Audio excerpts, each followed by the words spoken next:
Hello दोस्तों। तो आज हम पढ़ेंगे हिंदी के कुछ महत्वपूर्ण शब्दों को, जो कि आपको हिंदी साहित्य में समझने में बहुत ही कठिनाई होती है। और यदि आज आप हमारी क्लास में पढ़ के जाते हैं तो आप यूँ फटाफट 2 मिनट में उन सभी का अर्थ समझ सकते हैं और फिर आपको साहित्य में आगे समस्या नहीं आएगी। तो सबसे पहले मैं बात करूँगी ट्रेजेडी, यानी कि त्रासदी। त्रासदी क्या होता है? पश्चिम की एक नाटकीय परंपरा। पश्चिम की एक नाटकीय परंपरा, तो इसका क्या तात्पर्य हुआ? तात्पर्य ये, त्रासदी का अर्थ होता है एक दुखांत रचना, मतलब कि जिस रचना के अंत में आपका मन दुख से ओतप्रोत हो जाए, आपकी भावनाएं उमड़ उमड़ के बाहर आए।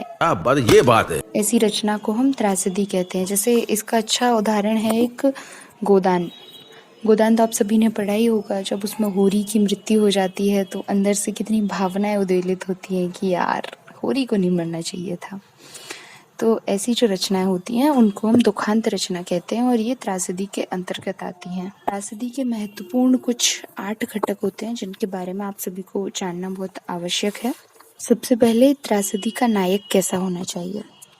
तो त्रासदी का नायक एक भद्र पुरुष होना चाहिए। भद्र पुरुष अर्थात एक अच्छा व्यक्ति, जिसमें साहस हो, जो नैतिक हो, जिसमें संघर्ष करने की क्षमता हो।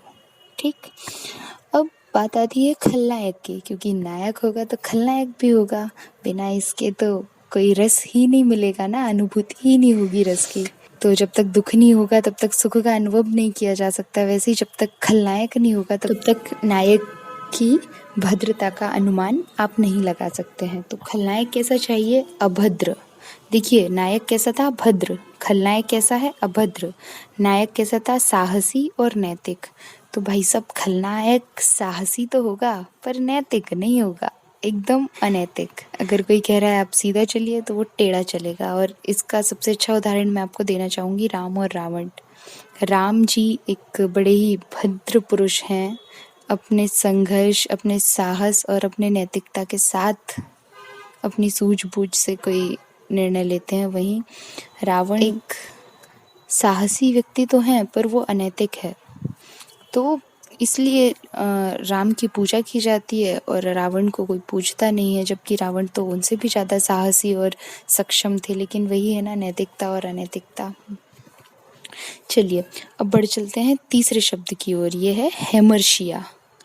हेमर्शिया में क्या होता है? हेमर्शिया में ये होता है कि जब नायक अधिक नैतिक हो जाता है, और हेमर्शिया को हिंदी में भी हेमर्शिया ही बोलते हैं, तो इसको हम गंभीर भूल कह सकते हैं कि जब नायक बड़ा ही सीधा भोला भाला सा हो, बहुत ज़्यादा नैतिक हो और भावनाओं में बह जाए और कोई गलती कर दे, तो उसको हम बोलेंगे हेमर्शिया। इसका उदाहरण आपको देती हूँ। राम रावण युद्ध हो रहा है और राम जी को दया आ जाती कि नहीं नहीं, रहने देते हैं, रावण इतनी दया याचना कर रहा है, हमें इसे छोड़ देना चाहिए।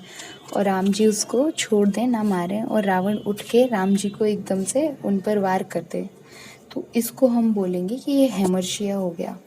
ठीक, राम जी से गलती हो गई। जब रावण उनको तीर मारेगा तो उनको जब अपनी गलती का एहसास होगा कि यार हमसे तो गलती हो गई, तो इसको हम कहेंगे कि हेमर्शिया हो रहा है। पेरीपेटिया। पेरीपेटिया को हिंदी में कहते हैं भाग्य विपर्य, अर्थात जो भाग्य है उस वो पलट गया है और बाजी अब खलनायक के हाथ में चली गई है, नायक के हाथ से निकलकर। जैसे एक मूवी का उदाहरण देती हूँ। जैसे हम शोले ले लेते हैं। ठीक, तो गब्बर और ठाकुर लड़ाई कर रहे हैं। गब्बर लड़ते लड़ते ठाकुर एकदम गिर जाता है। अचानक से बाजी गब्बर के हाथ में चली जाती है और तब गब्बर बोलता है ये हाथ मुझे दे दे ठाकुर, और उसके दोनों हाथ काट देता है। तो यहाँ पे हम क्या कहेंगे? ये पेरीपेटिया हो गया। किसके साथ? ठाकुर के साथ। ठीक, अब चलते हैं प्रत्यभिज्ञान की तरफ। प्रत्यभिज्ञान को इंग्लिश में कहते हैं एनाग्नोरिसिस। क्या? एनाग्नोरिसिस। प्रत्यभिज्ञान का अर्थ होता है गलती का एहसास। वही जब हेमर्शिया हुआ, पहले जाने देते हैं, इतना क्षमा याचना कर रहा है, दया कर दी हमने, और जैसे ही उसने पलट के आप पर वार किया तब आपको अपनी गलती का एहसास होता है, तो इसको हम क्या बोलेंगे?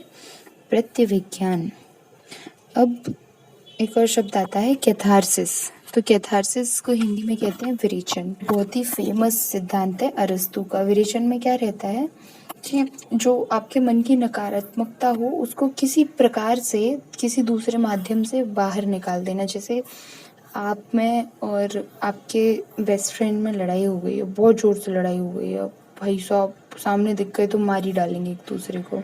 तो आप दोनों के सामने एक दूसरे से टकराने से पहले यदि आपका गुस्सा, जो आपके अंदर उबाल है गुस्से का, वो पहले ही निकल जाए तो आपको जो गुस्सा अभी आ रही है अपने दोस्त पर वो तब नहीं आएगी।